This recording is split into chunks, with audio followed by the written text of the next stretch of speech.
Hi guys, welcome back to 100 Days Machine Learning Crash Course. We are going to start the third part of machine learning crash course, which is about deep learning.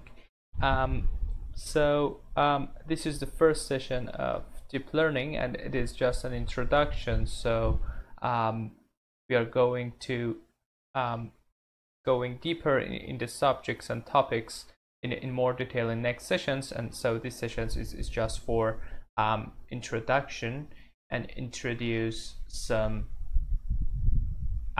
topics to you guys, so don't be afraid or confused if you don't understand some terms. Okay, so it will be clear hopefully in the next sessions. So we want to talk about deep learning, a very hot topic in these days.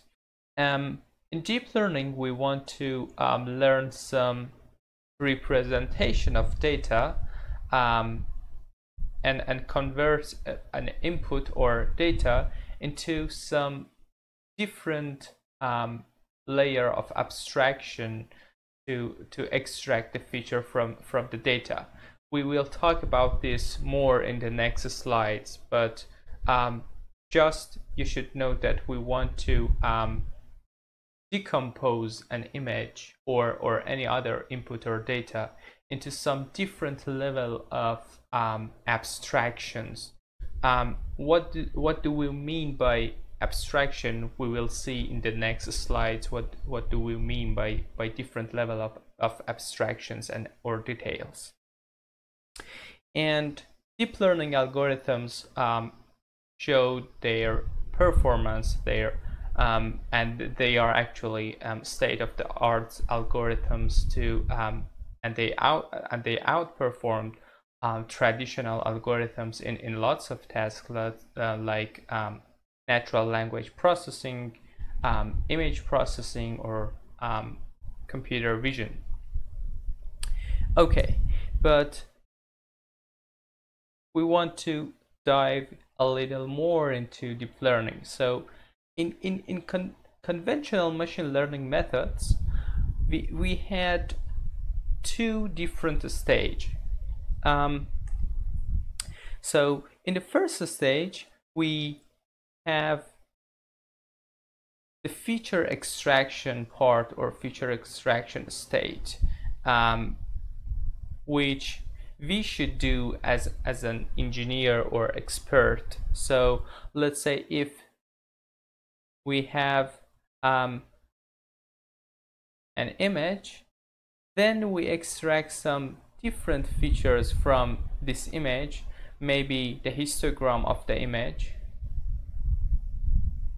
and then feed these features into the classifier to get the output or classify the inputs. So we have a feature extraction stage in which you should know the useful information in your input data, in your raw data, to extract that useful information and pass them to your classification algorithm. And why actually we want to extract features, and why don't we pass the raw data to the traditional machine learning methods? As we talked about it, the main reason is the curse of dimensionality. So when we have even a very small image, the number of pixels, which is the raw data of the image, is, if it is 30 by 30,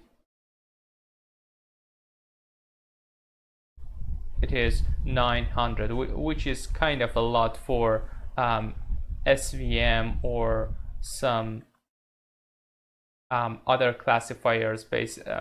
They are actually different based on number of training data that we have, but generally passing raw data to the classifiers are not a very intelligent way, and it is preferred to extract first some features and then pass them into the classifiers.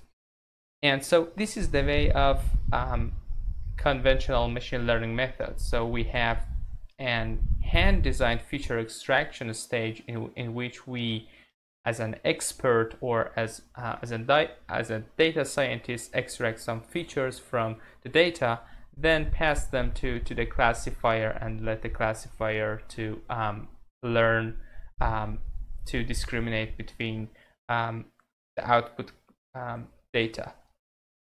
Okay.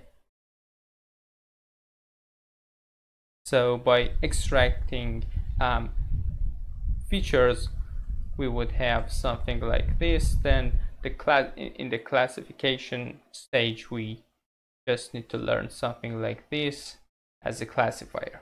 Okay, so as an example, so this is an example. So in this example, let's say we want to recognize 5 and 1. So as you could see, these are some images from 1 and 5. And the first step in conventional machine learning methods, if we want to solve this problem with conventional machine learning methods, we should first extract some features. Two useful features for this data, for the images, are intensity and symmetry. So if we plot these images based on these features, so we will have something like this, and now this is actually 2D space instead of having lots of dimensions. We have just 2 dimensions, and we could, in the next stage, we have a classification algorithm which could be a kernel SVM to learn this decision boundary or other types of classifiers like decision trees, AdaBoost, or logistic regression algorithm. Okay, so this is the way of conventional machine learning methods.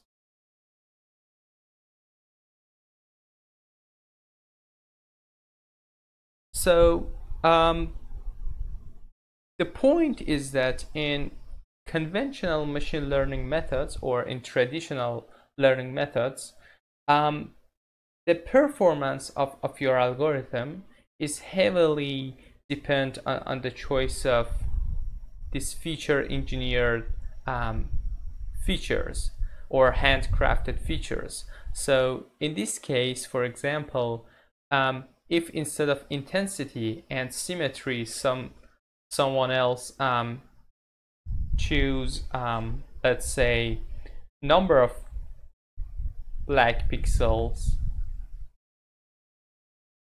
and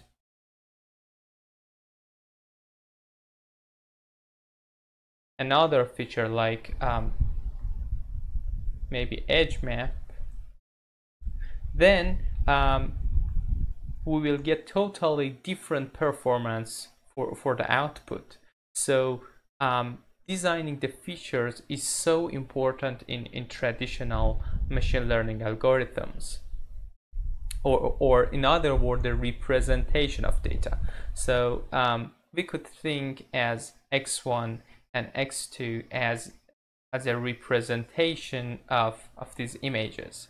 So these are more abstract representation of 5 and 1.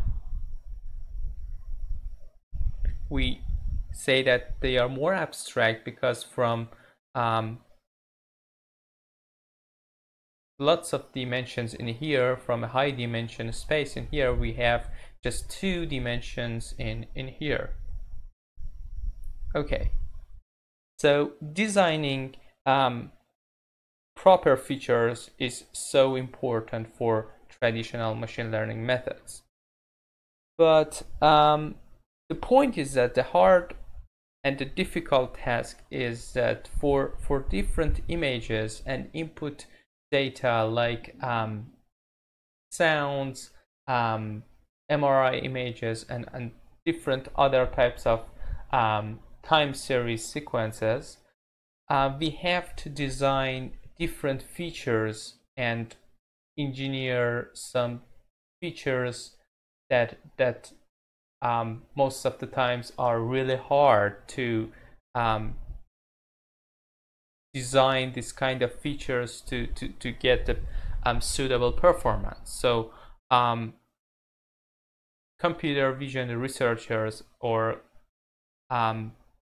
especially computer vision researchers, work in the designing of different features for lots of years to just get suitable and proper performance for the machine learning algorithms. So, for example, we have different kind of features in the computer vision, like SIFT, HOG, LBP, or DPM, and all of these are kind of representations of images and converting images to some representation, or extracting some features from the image to pass them to the classifier. And these features are engineered somehow to extract some useful information, or in other words, throw away noises or useless information away, and just grasp the useful information, and so they could be more concise and less and have less numbers in the dimensions than the original image. So for example, in here we could see the HOG, or histogram of oriented gradients, which is a very popular feature vector for computer vision researchers. Or so for example, in here you could see that to extract the HOG, we need to split the image into different patches. Then in each patch we extract the gradients of different patches using different kernels. Actually, if you don't know exactly what is going on about how to extract the gradients or these changes, don't worry too much. We will talk about it in some sessions, hopefully. But for just now, let's say the change of the pixel in this direction, because here we have a white pixel and here we have a more dim pixel, and so the direction of change of intensity in this pixel is in this direction, and so on. So for extracting a feature vector from this patch, we could cluster these gradients based on their orientation, and so after that we have an 8-dimensional vector. So for each patch we just do the same thing for all the image, and we could considerably shrink the image information into just useful information. So as you could see in here, we have some kind of useful information maybe for some tasks that we don't need to, for example, if you want to know whether we have a running human or not, we don't need to know the color of the shirt, you know. So in this case the color of the shirt or the color of this man is not related to task. Okay, so this is what HOG do, and most of other feature extraction methods. So this is an example of traditional machine learning algorithm. But in deep learning, we want to have both the feature extraction and the classifier in just one step. And the point is that both of them are trainable based on the input data. So in here, the HOG feature extraction is not related to the input data, and it is actually not good. We want to have an algorithm that is adaptive for feature extraction based on the input data. Or in other words, we want to have a data-driven algorithm to extract the features that are good for classifier to discriminate the data. So if we have some maybe data like this, maybe we want, from the first stage, we want to extract some or have a representation from the data or transformation to have something like this. In this way, if we learn this kind of features, then we could have perfect performance with a linear classifier. So it is so important to have trainable feature extractor and trainable classifier to get the output, and it is actually adaptive based on the task.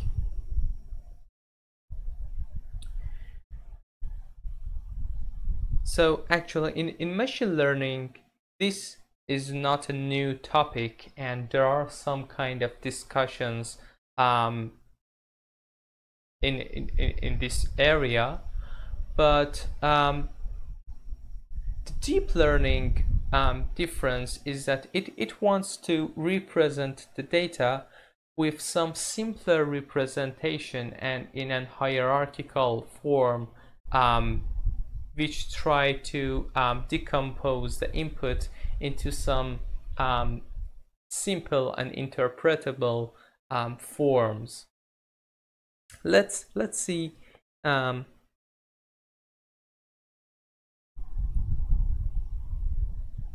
in here how feature extraction in deep learning works. So in deep learning, we want to break the input into different layers or different layers for representation the data. So in here, for example, we have n layers to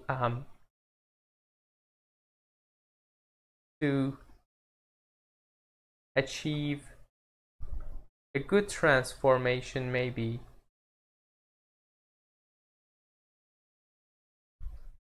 for our data. Okay, so and probably in the first stages we have a simple representation of input. What do we mean by a simple representation?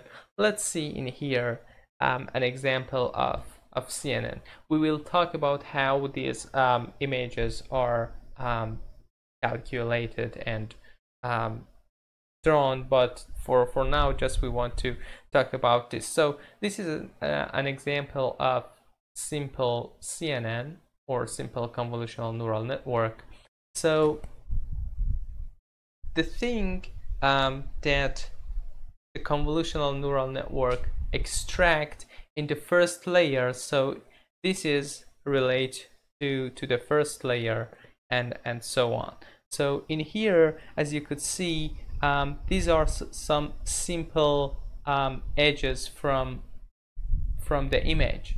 So if we have something, So the first layer tries to extract some different features that are relatively simple and quite simple in the image. So if we have something like this, then we will detect it with these filters. We will talk about what is filter exactly, but for now, just as you could see, they are some kernels in here.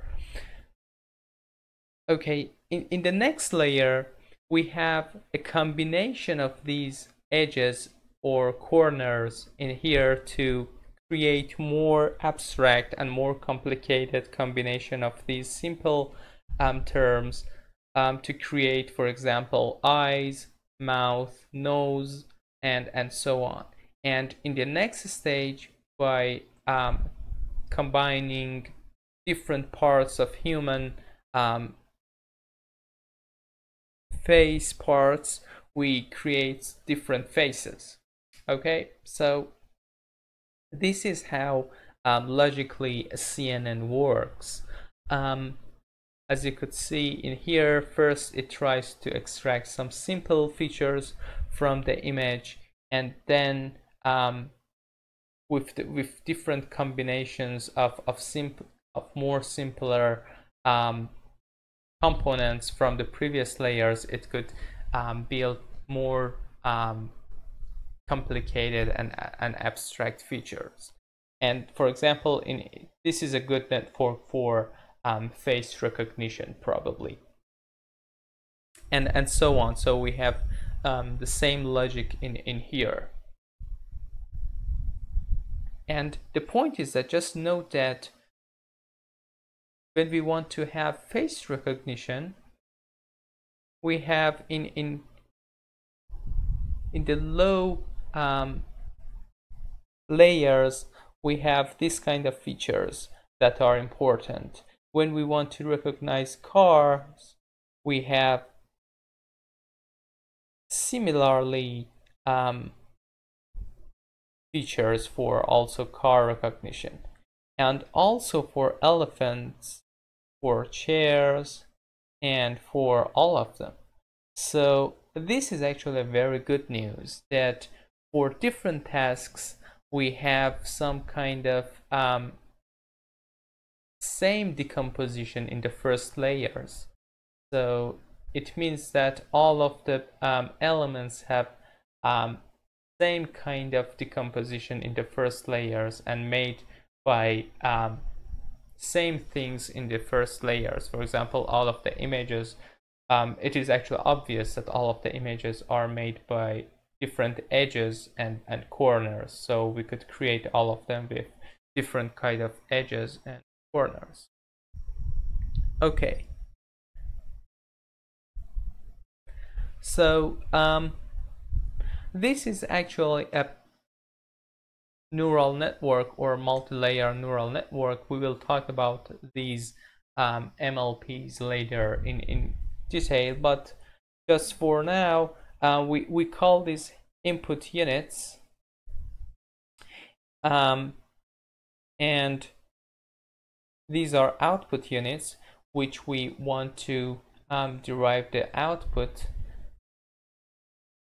which could be 0, 1 or 1, 0 if it is a binary classification task, or if it is regression and we have two different continuous target in here. Anyway, and we call the nodes between output and input units hidden units.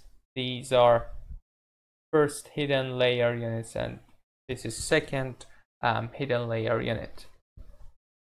And as you could see in here, we have a relatively easy relation between the input of each node and output of each node. So the input of this node or neuron is the sum or linear combination of the inputs. So we have W1 j in here, Wij in here, and Wn if it is n, nj in here times xi x1 to xn in here. So this is the input, and the output of each neuron is to achieve the output of each neuron, we should apply a nonlinear activation function to the input of the node. So first we calculate the zj and then apply the f on zj to get the output of this neuron, and we do the same things for all of the neurons. So this is a neural network. Actually, it is some kind of, as you could see in here, it is some kind of graph representation of neural network.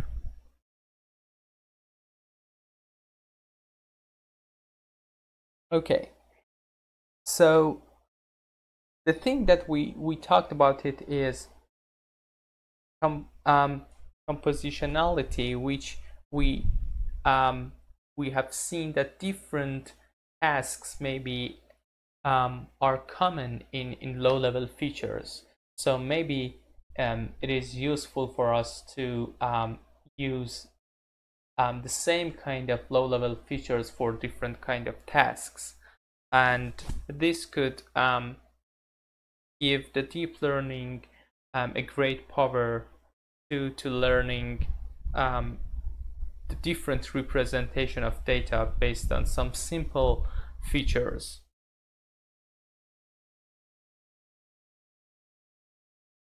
Okay, so in here we have an MLP, or multi-layer perceptron, and it is a feed-forward network. Means that we don't have all of the arrows in here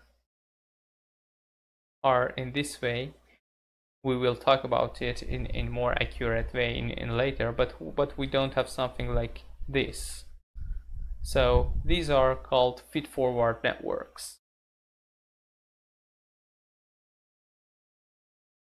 Okay.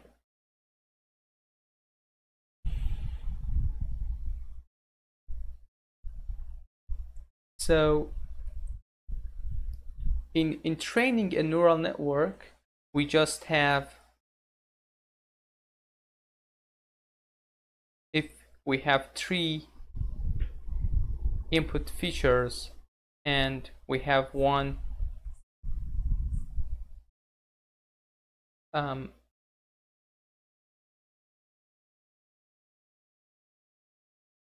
hidden layer, and in here let's say we have the output, the output of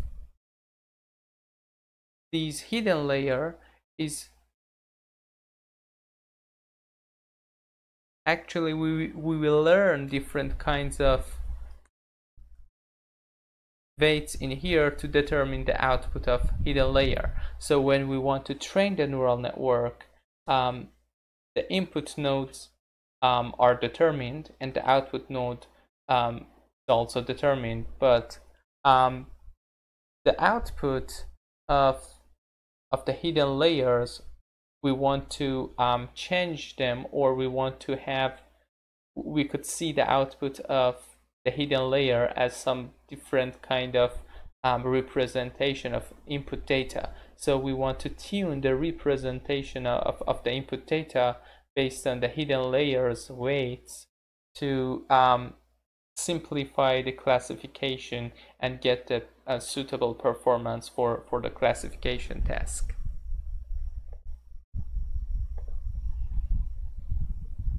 And for training, we will use backpropagation to change the parameters. So the learning in here means that we want to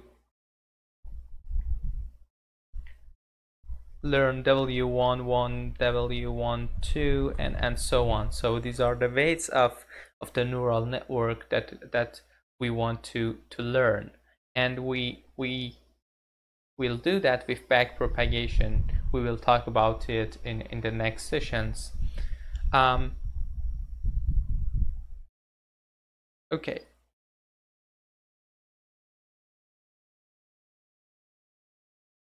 So as you could see in here, we have a brief history of deep learning. In the deep learning itself in 2006, the name of deep learning was selected, and we have also other history for backpropagation algorithm, which is an algorithm to train and learn the weights that we talked about them. It came in 1990s, and if you have question why does deep learning become so popular, there are multiple reasons for that. The first one is that in these days we have very large data sets, some of them collected by Google, Facebook, or other big companies. So we have relatively large data sets nowadays. So we want to have an algorithm that can handle these large data sets. The second thing that made the deep learning popular is that we have lots of computational power and resource to do that. Currently, we have very powerful GPUs and graphic cards that are able to train neural networks relatively in a very short amount of time. And also, the last reason is that before deep learning came, the neural networks had different issues for training. We will talk about it, like gradient vanishing and overfitting of neural networks and other kinds of issues. But in the deep learning era, approximately all of these issues are addressed and solved by the researchers, so the deep learning became so popular.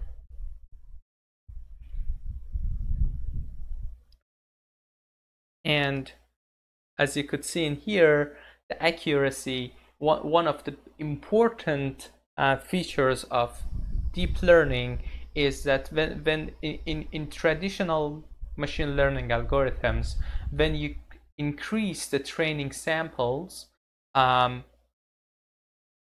you would saturate very fast for your algorithm. So let's say you have 500 images to train your SVM to recognize digits. Maybe let's say you will get 60% of accuracy on them.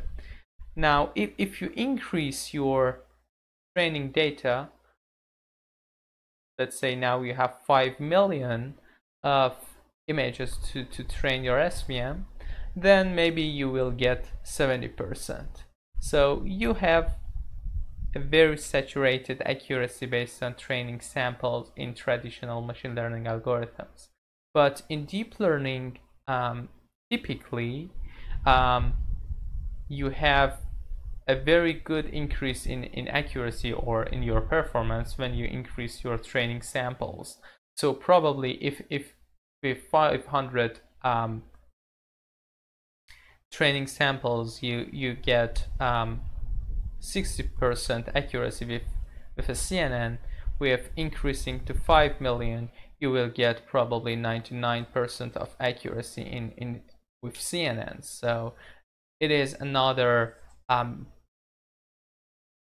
advantage of deep models in comparison with traditional models.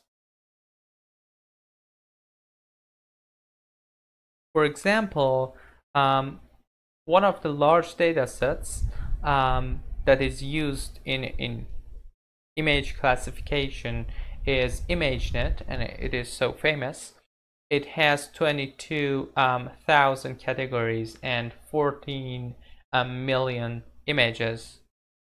As you could see, it is collected and labeled by Amazon Mechanical Turk, and the task is the classification challenge. So we want to classify these and recognize different objects in the images. And we could see that in here. So these are traditional methods, and in here, from here, the deep learning started to emerge from here. So with AlexNet, we have 16.4% of error, and now it is actually not very updated, so it is from 2016. Actually, we are now.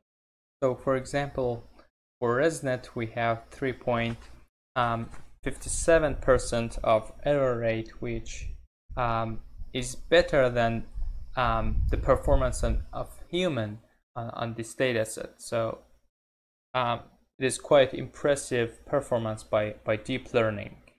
And so we will see that we could use pre-trained models. One of the advantage of deep learning is using pre-trained models. Actually, for different tasks, you could use the models trained based on other tasks by other people, maybe based on large data sets to use them for your task. And this is one other advantage of deep learning. And actually, in vision task, it will use for object detection, segmentation, captioning, visual question answering, and so on. And also for speech recognition, as you could see in here, the error rate of deep learning is actually it outperforms other methods, other traditional methods.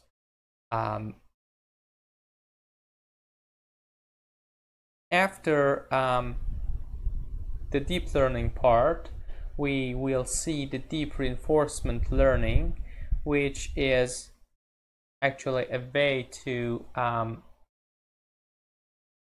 autonomous agent learn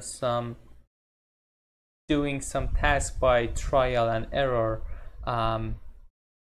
and actually the result is to how the computer be able to perform different kind of tasks by itself by learning from the environment. So as you could see in here, we have different kinds of games. The computer learns itself how to win the different games, and there are lots of interesting topics, researchers in this area. And also we will talk about generative adversarial networks that generally use for creating different and fake realistic images. So all of these images, as you could see in here, all of these are fakes, and they are not real. They are produced by neural networks, and we will talk about them. And we have also face generation in here, and this is the outline of what we will talk about in this part of 100 days machine learning crash course. Hope to cover all of these topics. Some of them may be too time consuming, but we will talk about them hopefully in enough details.